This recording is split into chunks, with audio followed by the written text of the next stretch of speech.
အနန္တတကုရှင်ဖျားသခင်ဤနှုတ်ကပတ်တော်များကိုဖတ်ရွတ်ပြခြင်းများဤစာညွန့်ပေါင်း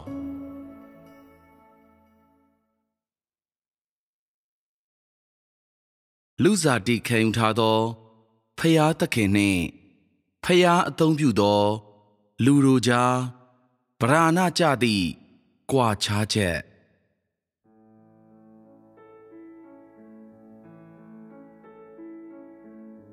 ဖျားသခင်၏ဝိညာဉ်တော်သည်ကမ္ဘာမြေပေါ်၌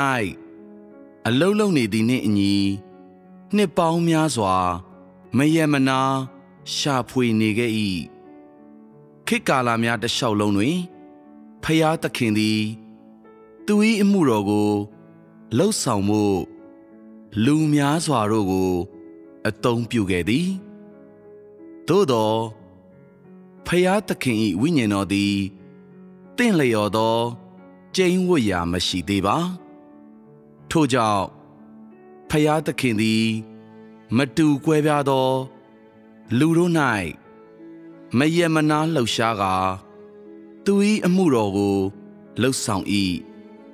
ခြုံကြည့်သောသူသည်ဤအရာကိုလှုပ်ဆောင်ရန်လူတို့ကိုအသုံးပြုတော်မူသည်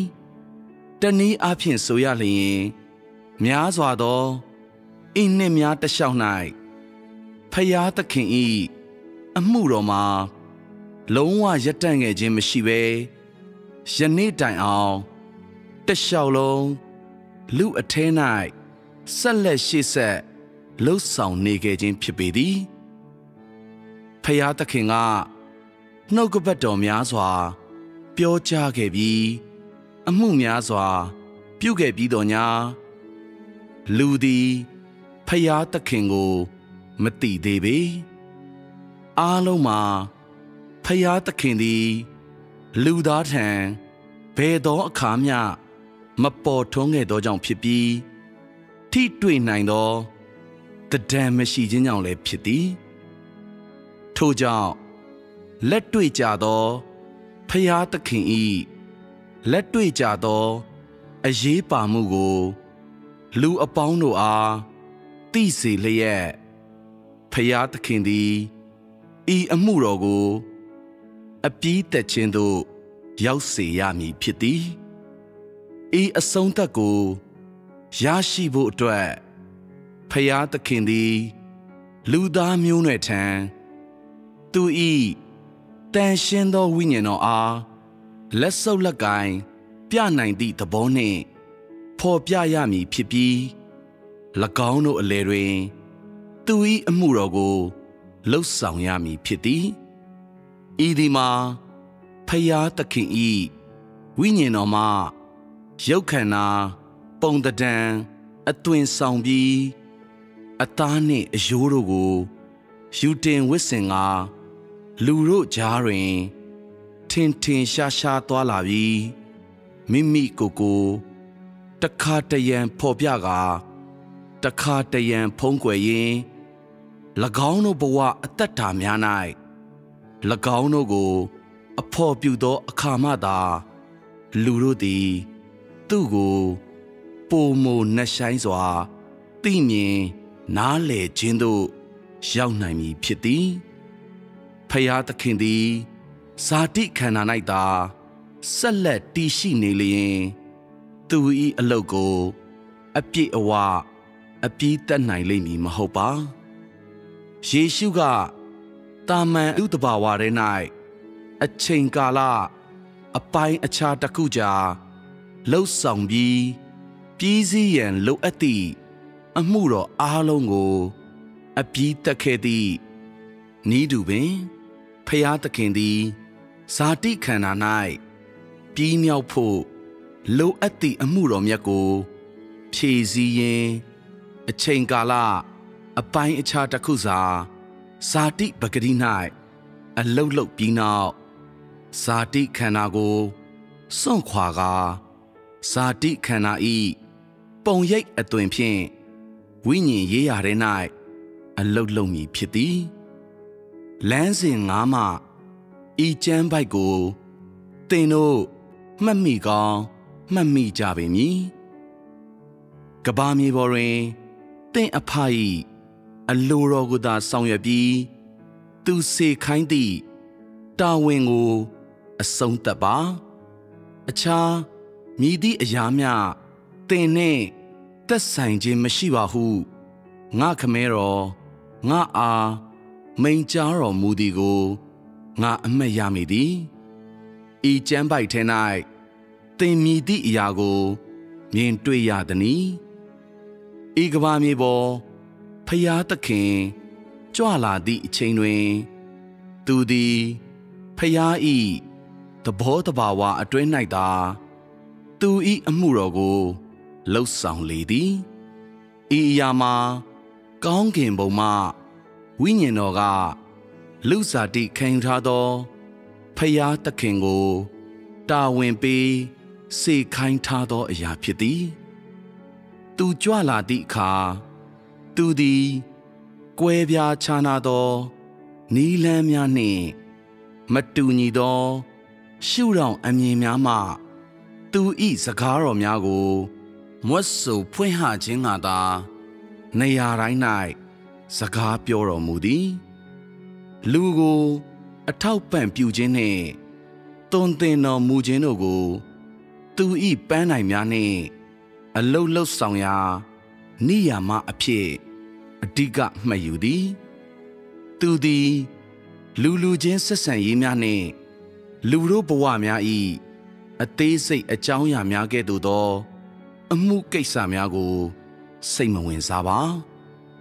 သူ၏အဓိကအမှုတော်မှာဝိညာဉ်တော်အတွက်စကားပြောရန်ဖြစ်သည်ဖျားသခင်၏ဝိညာဉ်တော်သည်ဇာတိခန္ဓာ၌လက်ဆုပ်လက်ကင်ပြနိုင်သည့်သဘောဖြင့်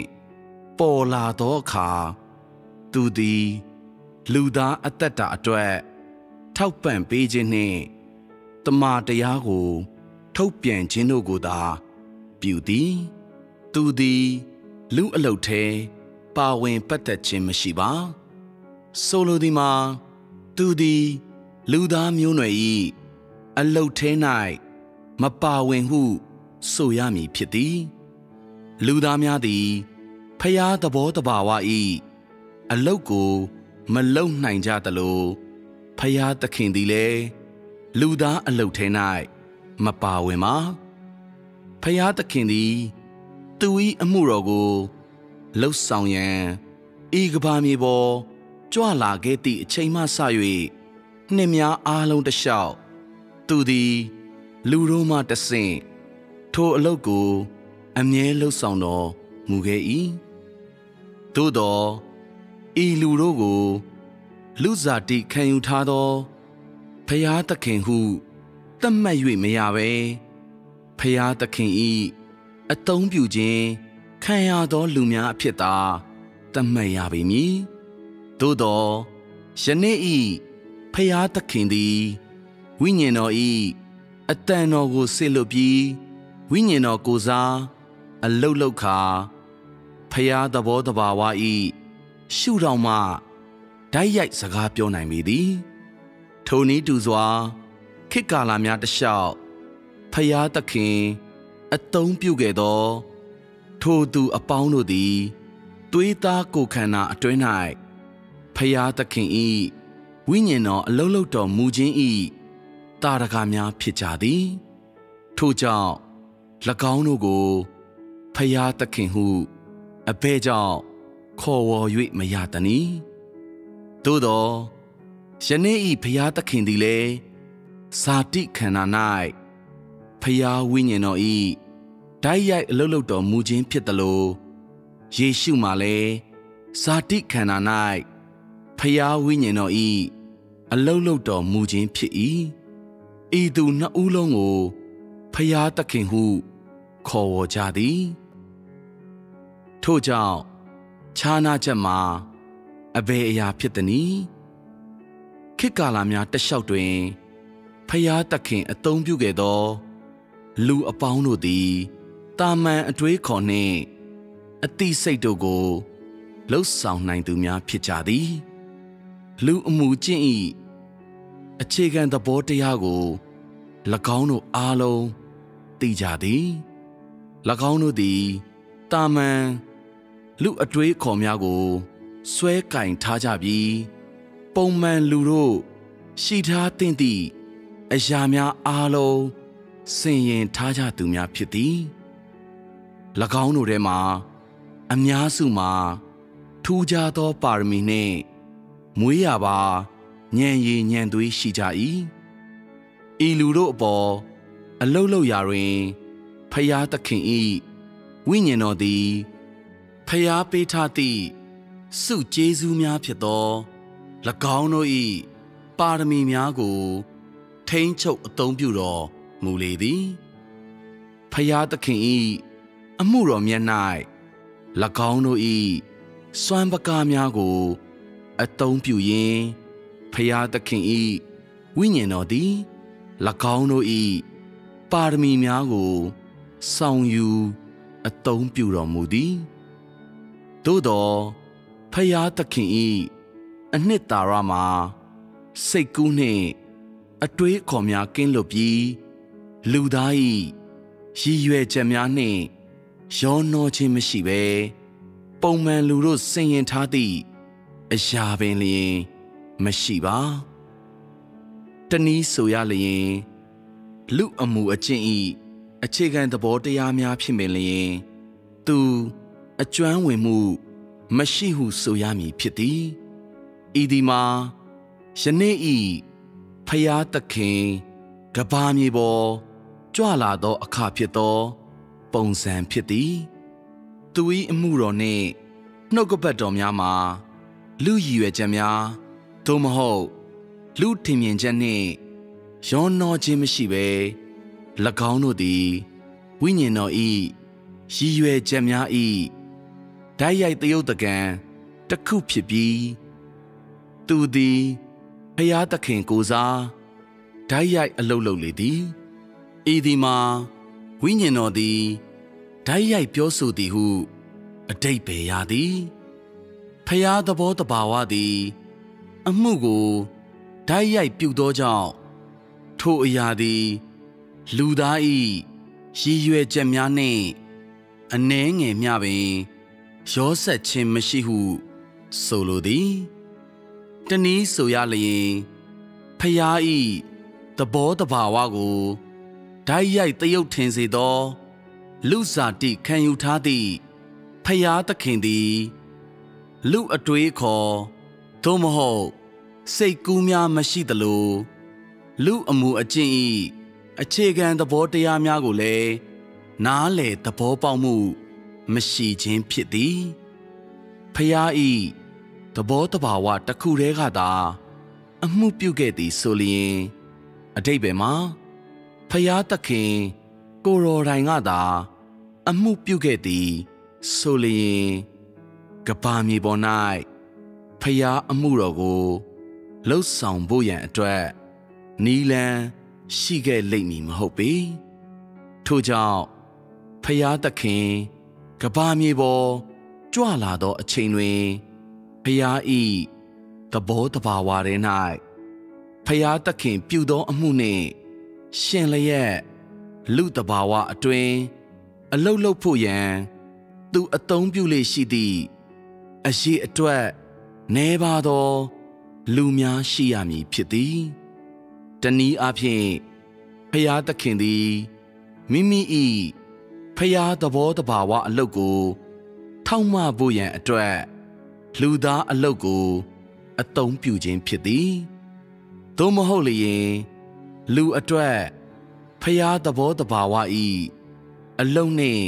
ဓာတ်ရိုက်ထိတွေ့လာနိုင်ရန်နီလန်ရှိလိမ့်မည်မဟုတ်ပေဤဒီမှာယေရှုနှင့်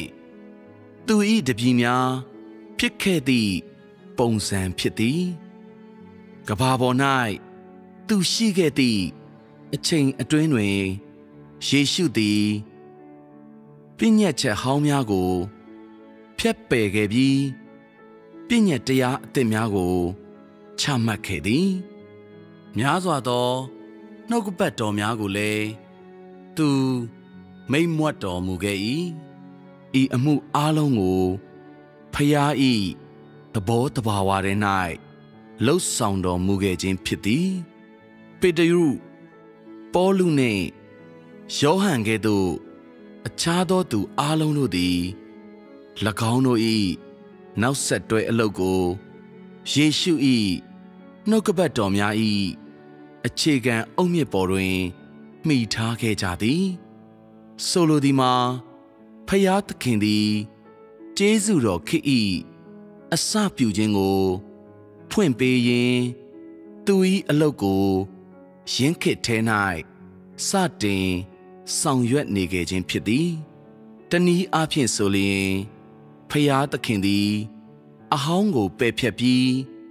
ဖျားသခင်သည်အစအဦးနှင့်နောက်ဆုံးဖြစ်တော်မူသည်ဟုသောစကားများကိုလည်းပြည့်စုံစေရန်ခေတ်ကာလသက်ကိုယူဆောင်လာခဲ့ခြင်းဖြစ်သည်တနည်းအားဖြင့်လူသည်ဖျားသဘောတဘာဝအမှုတော်၏အခြေခံအုတ်မြစ်အပေါ်တွင်လူသားအလုပ်ကိုလှုပ်ဆောင်ရမည်ဖြစ်သည်ယေရှုသည်သူပြောရန်လိုအပ်သည်များအားလုံးကိုမိန့်မြွက်ပြီးကဘာမြေပေါ်၌သူ၏အမှုတော်ကိုလက်စတက်ပြီးနောက်လူကိုစွန့်ခွာခဲ့လေသည်ဤအရာပြီးနောက်အလုတ်လုတ်ခြင်း၌လူအားလုံးတို့သည်သူ၏နှုတ်ကပတ်တော်များထဲတွင်ဖော်ပြထားသောဤဥပဒေသားများအတိုင်းလှုပ်ဆောင်ခဲ့ကြပြီးသူမိန့်မြွက်ခဲ့သည့်တမန်တရားများနှင့်အညီကျင့်သုံးခဲ့ကြသည်ဤသူတို့မှာယေရှုအတွက်အလုံးလှုပ်ဆောင်ကြသောလူအားလုံးဖြစ်သည်ယေရှုတဦးတည်းအမှုတော်လှုပ်ဆောင်နေခဲ့ပါလေရင်နှုတ်ကပတ်တော်များအဘဲများလောက်သူမိန့်မြွက်ခဲ့ပါစေလူတို့သည်သူ၏နှုတ်ကပတ်တော်များနှင့်ထိတွေ့လာနိုင်ခဲ့ကြလိမ့်ဦးမည်မဟုတ်အဘဲကြောင့်ဆိုသောသူသည်ဖျား၏သဘောတဘာဝထဲ၌အလုတ်လုတ်ခါဖျားသဘောတဘာဝ၏နှုတ်ကပတ်တော်များကိုသာမိန့်မြွက်နိုင်ပြီးသူ၏နှုတ်ကပတ်တော်များကိုတန်မှန်လူတို့နားလည်နိုင်သည့်အထိအမှုအရာတို့ကိုသူရှင်းပြနိုင်ခဲ့မည်မဟုတ်ချင်းကြောင့်ဖြစ်သည်ထို့ကြောင့်သူ၏အမှုတော်ကိုဖြည့်ဆွတ်ဖို့ရန်အတွက်သူ့နောက်တွင်ရောက်လာခဲ့ကြသည့်တမန်တော်များနှင့်ပရောဖက်တို့ရှိထားဖို့ရန်သူလိုအပ်ခဲ့ခြင်းဖြစ်သည်ဤဒီမှာလူစားတိခံယူထားသောဖျားသခင်ကသူ၏အမှုတော်ကိုလှုပ်ဆောင်ပုံနှင့်ဆိုင်သည့်ဤဥပရိသဖြစ်သည်ဖျားဖြစ်တော်မူခြင်း၏အမှုတော်ကိုပြည့်စုံစေရန်အတွက်အလို့ငါလူစားတိခံယူထားသောဇာတိခန္ဓာကိုအသုံးပြုခြင်းနှင့်သူ၏အမှုတော်ကိုဖြည့်ဆွတ်ဖို့ရန်ဖျားသခင်၏စိတ်နှလုံးနှင့်ညီသောလူအနှဲငယ်သို့မဟုတ်ပိုများနိုင်သော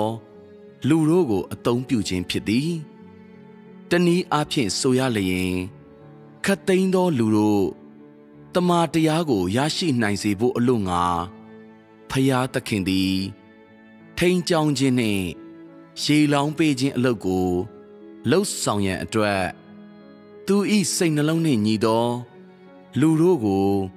အသုံးပြုတော်မူခြင်းဖြစ်သည်အကယ်၍ဇာတိခန္ဓာထဲသို့ကြွလာခြင်း၌ဖျားသခင်၏စိတ်နှလုံးနှင့်ညီကာသူနှင့်အတူပူးပေါင်းလှုပ်ဆောင်သည့်နောက်ထပ်လူအနှဲငယ်မပါရှိဘဲဖျားသခင်တဦးတည်းသာဖျားသဘောတဘာဝ၏အမှုတော်ကိုလှုပ်ဆောင်လျင်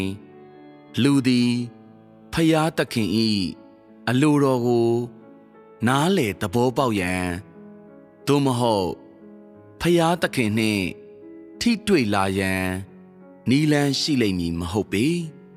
ဖျားသခင်သည်သူ၏အလုပ်ကိုပြီးမြောက်ဖို့ရန်အသင်းတော်များကို继续上校人呢，听将北部人一段，路易欧闹撇的，都以地面难道撇生命的，安慰表露难算是的，生活要是不人路啊，都以生那龙年年多，大门路路个，东表也为米，这里阿片，培养得肯的，都以。พยาตบอตบาวาอด้วยนายปิวรอมูดออโลกูဖွင့်ပြနိုင်ရန်ဖို့အလို့ငါအနက်ပြန်ရန်အတွက်သူဤစိတ်နှလုံးနှင့်ညီသည့်အနှဲငယ်သောလူတို့ကိုအသုံးပြုတော်မူသည်ဆိုရလျင်ခတ်သိမ်းသောလူတို့ကထိုအရာကိုနားလေသဘောပေါက်ဖို့ရန်အလို့ငါဖယားသဘောတဘာဝဤဘာသာစကားကိုလူဘာသာစကားဖြစ်သို့ပြောင်းလဲပေးဖို့ရန်ဖြစ်သည်အကယ်၍ဖယားသခင်သည်ထို့သို့မလှုပ်ဆောင်ခဲ့ပါကအဘယ်သူမျှဖယားသခင်ဤဖယားသဘောတဘာဝဘာသာစကားကိုနားလည်ကြမည်မဟုတ်ပါအဘဲကြောင့်ဆိုသောဖယားသခင်ဤစိတ်နှလုံးနှင့်ညီသောလူတို့မှာစင်စစ်အားဖြင့်သေးငယ်သောလူနည်းစုသာဖြစ်ပြီးလူဤသဘောပေါက်နိုင်စွမ်းမှာအားနည်းသောကြောင့်ဖြစ်သည်ယင်းမှာဖယားသခင်ကဇာတိခန္ဓာ၌အလုတ်လုတ်သောအခါဤနီးလန်းကိုသာရွေးချယ်ရသည့်အကြောင်းရင်းဖြစ်သည်အကယ်၍ဖယားသဘောတဘာဝဤအမှုသာရှိခဲ့လျင်လူအတွက်ဖယားသခင်ကိုသိဖို့ရန်သို့မဟုတ်ထိတွေ့ဖို့ရန်နီးလန်းရှိလိမ့်မည်မဟုတ်ပါအဘဲကြောင့်ဆိုသောလူသည်ဖယားသခင်ဤဘာသာစကားကိုနားမလည်သောကြောင့်ဖြစ်သည်လူသည်ဖယားသခင်ဤနှုတ်ကပတ်တော်များကိုရှင်းလင်းပေးသောသူများဖြစ်ကြသည်ဖယားဤစိတ်နှလုံးနှင့်ညီသောသူတို့ဤဆောင်ကျဉ်ပေးမှုဖြင့်သာဤဘာသာစကားကိုနားလည်နိုင်ခြင်းဖြစ်သည်သို့သောလူတဘာဝအတွင်း၌အလုတ်လုတ်သည့်ထိုကဲ့သို့သောလူတို့သာရှိခဲ့မည်ဆိုလျင်ယင်းကလူဤတာမန်အသက်တာကိုသာထိမ့်သိမ်းနိုင်မည်ဖြစ်ပြီးလူဤစိတ်သဘောထားကိုပြောင်းလဲမပေးနိုင်ပါထို့နောက်တွင်ဖယားသခင်အမှုတော်မှာအသစ်သောအစပြုခြင်းတစ်ခုရှိနိုင်လိမ့်မည်မဟုတ်မပြောင်းလဲသည့်တခြင်းဟောင်းမပြောင်းလဲသည့်အတုံးနှုံဟောင်းများသာရှိလိမ့်မည်ဖြစ်သည်မိမိ၏လူစားတိခံယူခြင်းကာလအတွင်းပြောရန်လိုအပ်သောအရာအလုံးကိုမိတ်မွတ်ခဲ့ပြီးပြီးမြောက်ရန်လိုအပ်သောအရာအလုံးကိုလှုပ်ဆောင်တော်မူခဲ့သောလူစားတိခံယူထားသည့်ဖယားသခင်ဤဆောင်ကျင်းပေးမှုအားဖြင့်သာ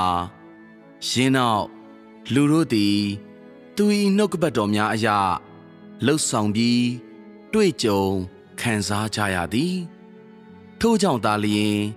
၎င်းတို့၏အသက်တာစိတ်သဘောထားပြောင်းလဲနိုင်ပြီးအချိန်နှင့်အလိုက်စီးဆင်းနိုင်ကြမည်ဖြစ်သည်လူတဘာဝအတွင်းအလုတ်လုတ်သောသူတို့သည်ဖယားသခင်၏အသုံးပြုခြင်းခံရသောလူများဖြစ်တော်လဲဖယား၏သဘောတဘာဝအတွင်းအလုတ်လုတ်သောသူမှာဖယားသခင်ကို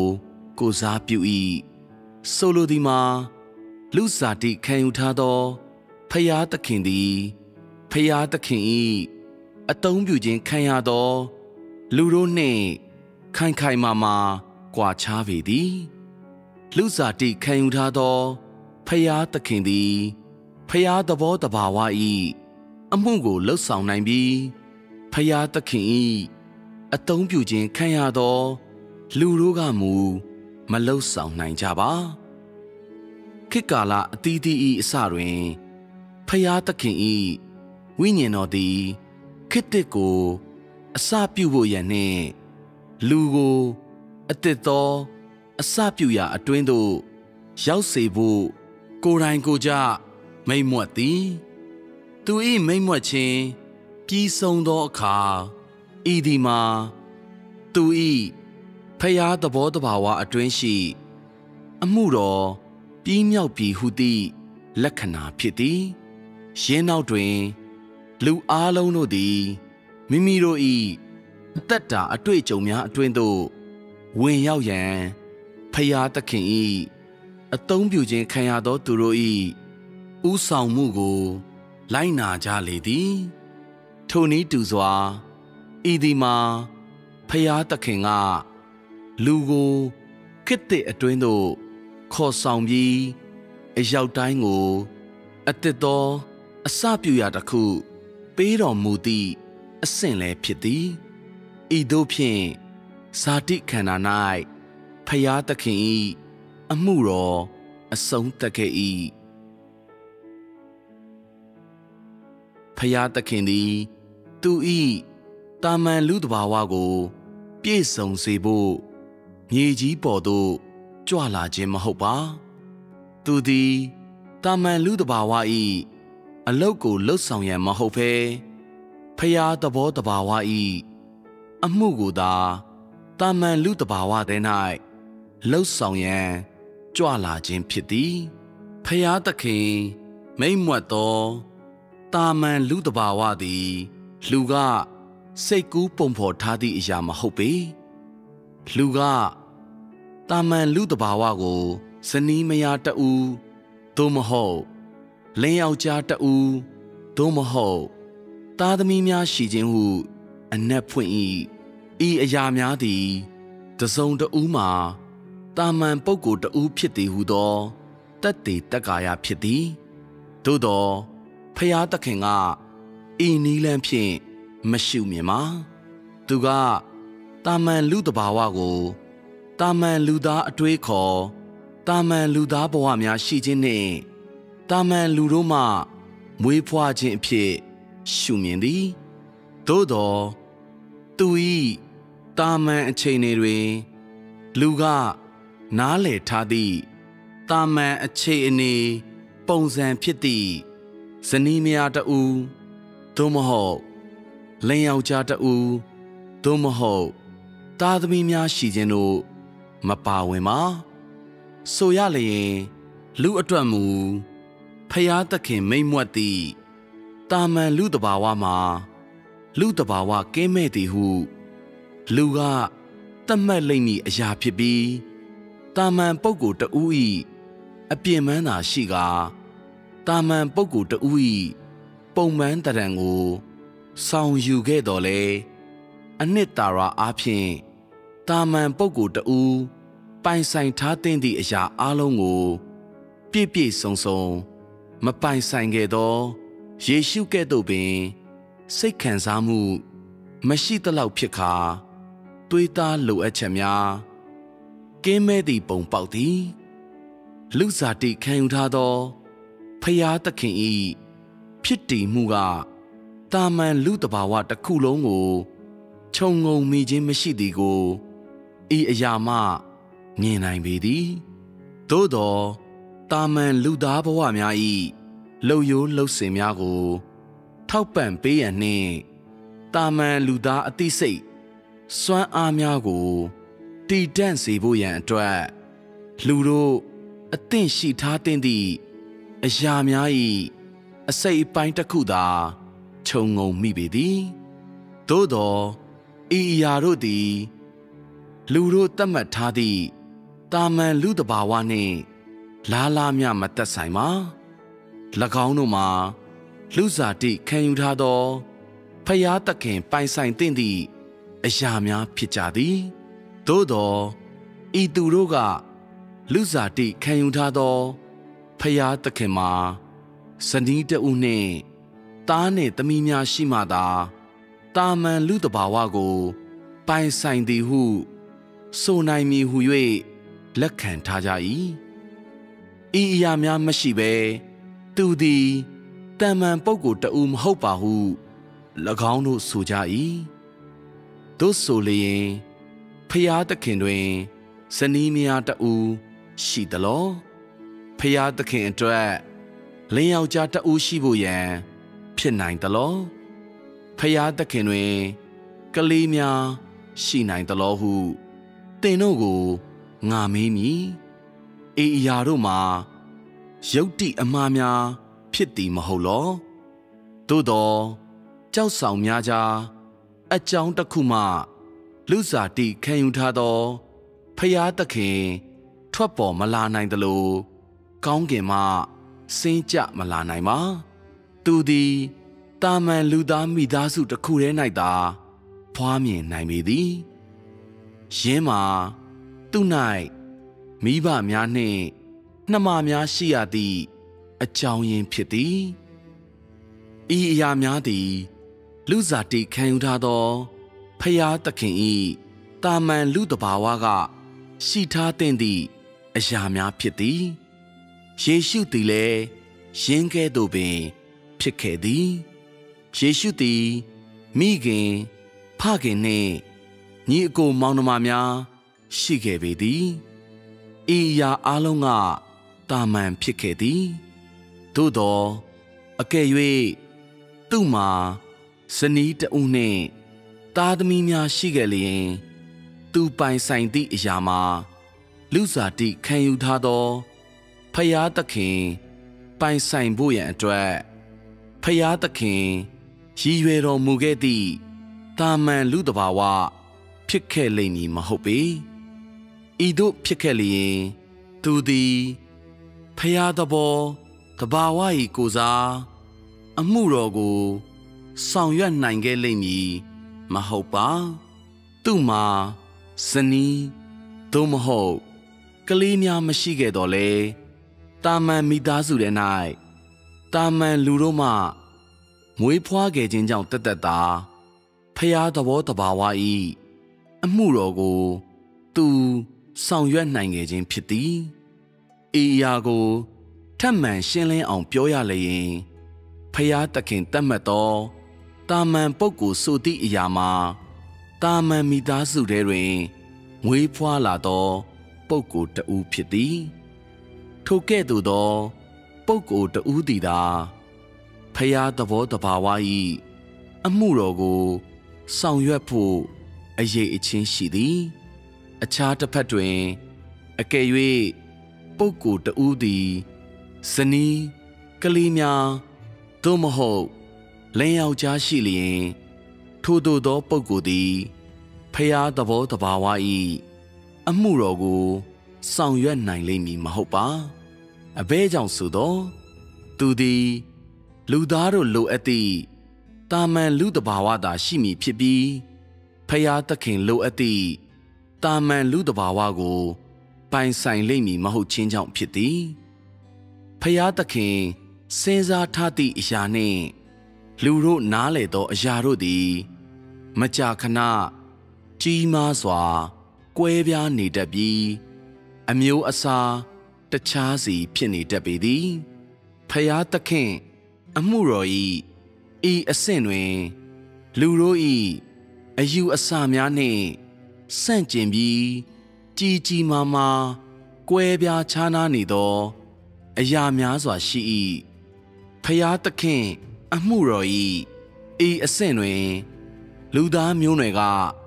ဇက်ဖို့အခန်းကဏ္ဍတွင်ကပြခြင်းနှင့်အတူဖျားသဘောတဘာဝ၏လက်တွေ့လှုပ်ဆောင်မှုလုံးလုံးယားယားပါဝင်သည်ဟုတစုံတဦးကပြောနိုင်သည်အဘဲကြောင့်ဆိုသောဖျားသခင်သည်လူကိုသူ၏လက်ရှို့ခွင့်ပြုခြင်းထက်သူ၏အမှုတော်ကိုသူကိုယ်တိုင်ဖော်ဆောင်ဖို့ရန်အတွက်ကမ္ဘာမြေပေါ်ကြွလာသောကြောင့်ဖြစ်သည်ဤဒီမှာသူ၏အမှုတော်လှုပ်ဆောင်ဖို့ရန်အဘယ်ကြောင့်သူဇာတိခန္ဓာထဲသို့မပြည့်စုံသောတာမန်ပုဂ္ဂိုလ်တဦး၌လူဇာတိခံယူရသည့်အကြောင်းရင်းဖြစ်သည်သူသည်လူသားမျိုးနွယ်ကိုခေတ်ကာလအသစ်ကိုတင်ဆက်ဖို့သူ့အမှုတော်၏နောက်တစ်ဆင့်ကိုလူသားမျိုးနွယ်အားပြောပြဖို့နှင့်သူ၏နှုတ်ကပတ်တော်များထဲ၌ ဖော်ပြထားသည့်လမ်းကြောင်းနှင့်အညီကျင့်သုံးကြဖို့၎င်းတို့ကိုစေခိုင်းရန်ဤလူဇာတိခံယူခြင်းကိုကောင်းစွာအသုံးပြုခဲ့လေသည်ဤအရာနှင့်အတူဇာတိခန္ဓာ၌သူ၏အမှုတော်ကိုအပြီးသက်ပြီးလူသားမျိုးနွယ်ကိုသူစွန့်ခွာတော့မည်ဖြစ်သလိုတာမန်လူတဘာဝ၏ဇာတိခန္ဓာထဲ၌နေထိုင်တော့မည်မဟုတ်ပဲသူအမှုတော်၏အခြားသောအစိတ်အပိုင်းပေါ်ဆက်လက်ဆောင်ရွက်ရန်အတွက်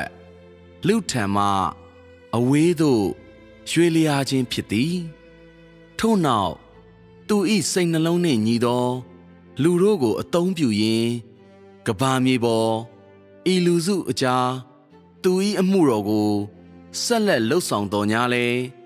၎င်းတို့၏လူတဘာဝထဲ၌လှုပ်ဆောင်ခြင်းဖြစ်သည်ဖယားသခင်၌အခြားလှုပ်เสีย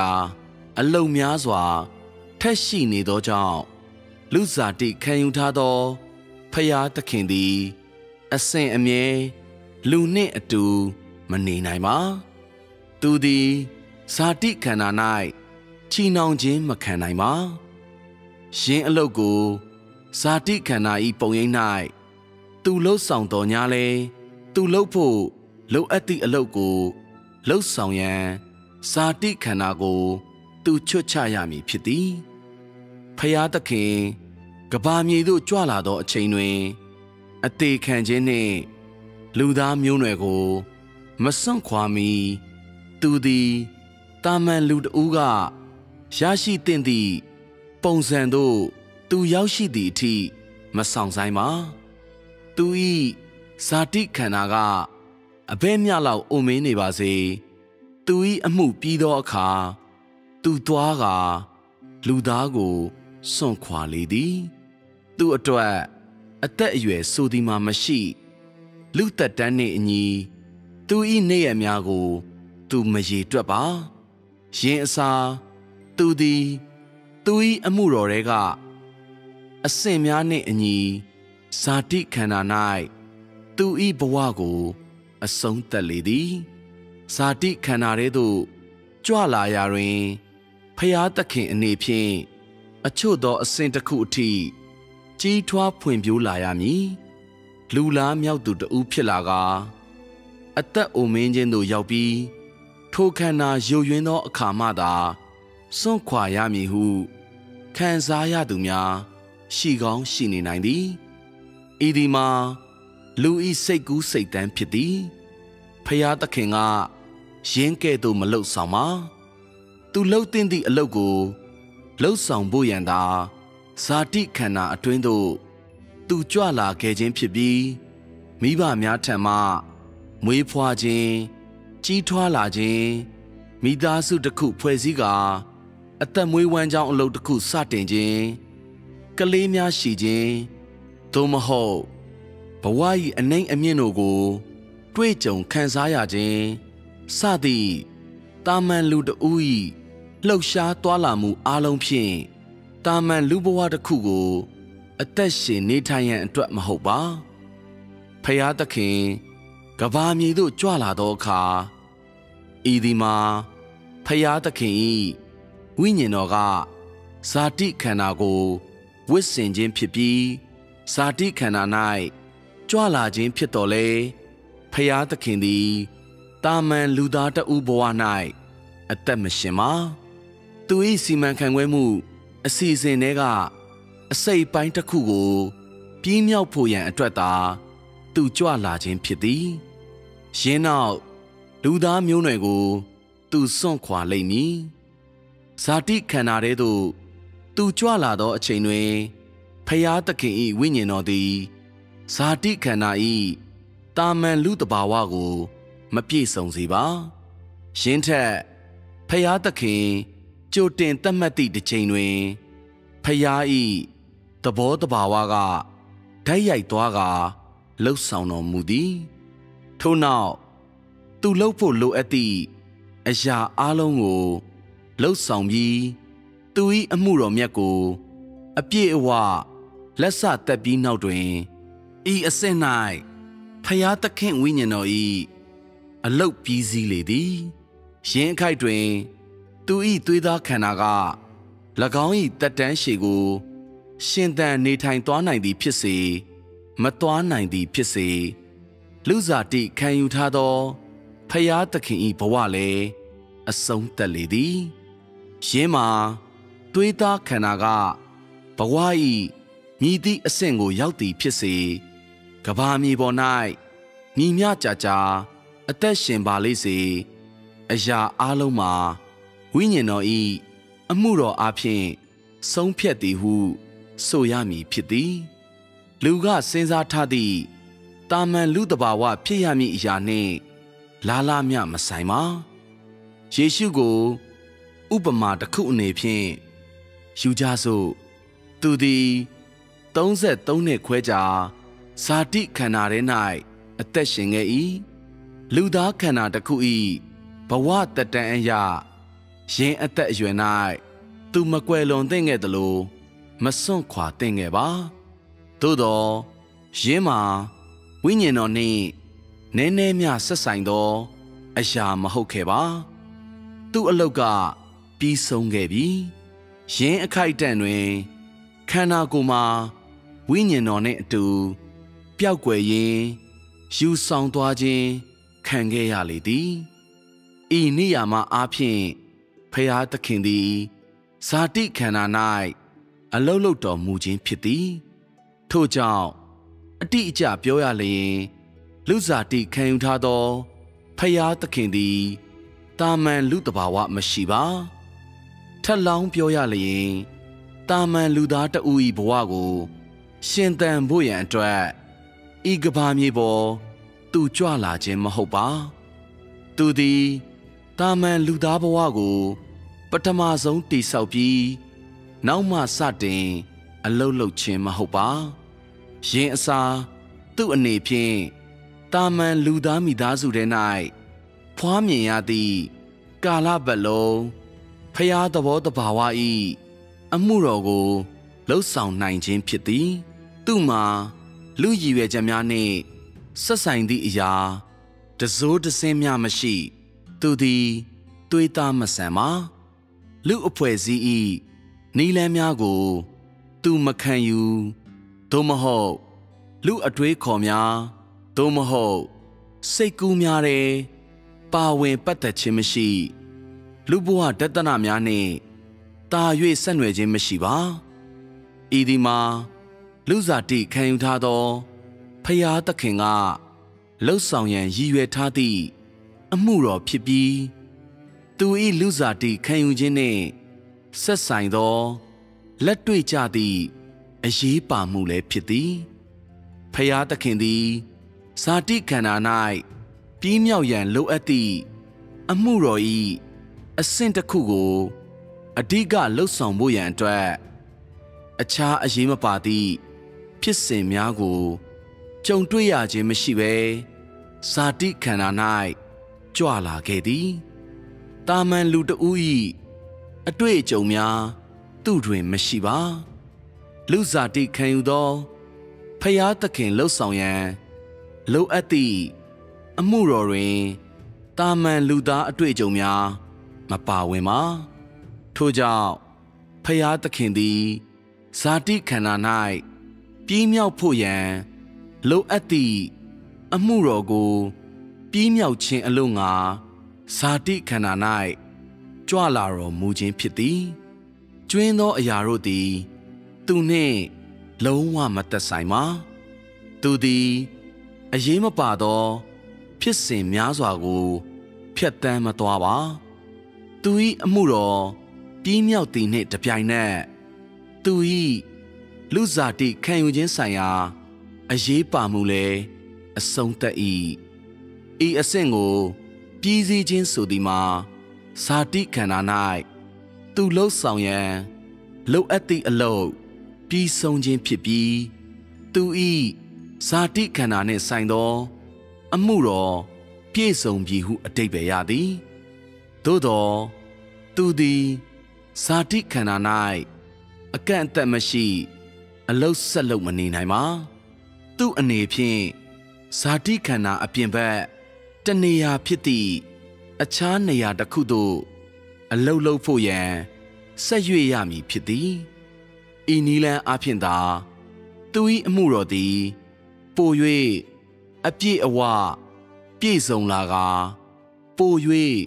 ကောင်းစွာကျယ်ပြန့်လာနိုင်ပေသည်ဖျားသခင်သည်သူ၏မူလအစီအစဉ်အတိုင်းလှုပ်ဆောင်သည်သူသည်သူလှုပ်ဆောင်ရန်လိုအပ်သည့်အလုပ်နှင့်သူအပြီးတက်ရမည့်အလုပ်ကိုခရီးစစ်တွင်ကြရှင်းရှင်းလင်းလင်းသိထား၏ဖျားသခင်သည်သူကြိုတင်သတ်မှတ်ထားသည့်လမ်းကြောင်းတစ်ခုကိုရှောက်လန်းဖို့ရန်တဦးစီတိုင်းကိုဦးဆောင်လမ်းပြတော်မူသည်အဘယ်သူမျှဤအရာကိုမလွတ်မြောက်နိုင်ပါဖျားသခင်ဝိညာဉ်တော်ဤလမ်းညွှန်မှုကိုလိုက်နာသောသူတို့သာအနားယူခြင်းတဲ့သို့ဝင်ရောက်ကြရလိမ့်မည်ထိုအရာမှာနောက်ပိုင်းအလုပ်တွင်လူသားကိုလမ်းညွှန်ဖို့ရန်ဇာတိခန္ဓာ၌ဖျားသခင်ကစကားပြောခြင်းမဟုတ်ဘဲဝိညာဉ်တော်ကထိတွေ့နိုင်သောတဒံနှင့်အတူလူသားဘဝကို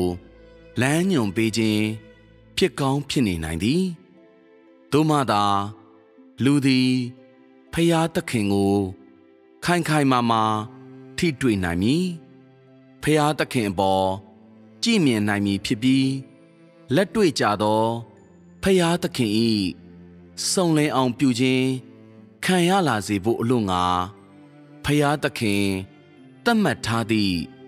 လက်တွေ့ကြမှုတွေသို့ပုံမူပြေဝစွာဝင်ရောက်နိုင်မည်ဖြစ်သည်ဤဒီမှာပြီးမြောက်ရန်ဖျားသခင်ရည်ရွယ်ထားသောအလုပ်ဖြစ်သည်ကြာမြင့်စွာကလေးကသူစီစဉ်ခဲ့သည့်အရာဖြစ်သည်ဤအရာမှသင်တို့လိုက်လျှောက်ရမည့်လမ်းကြောင်းကိုသင်တို့အားလုံးတွေ့မြင်သင်ကြ၏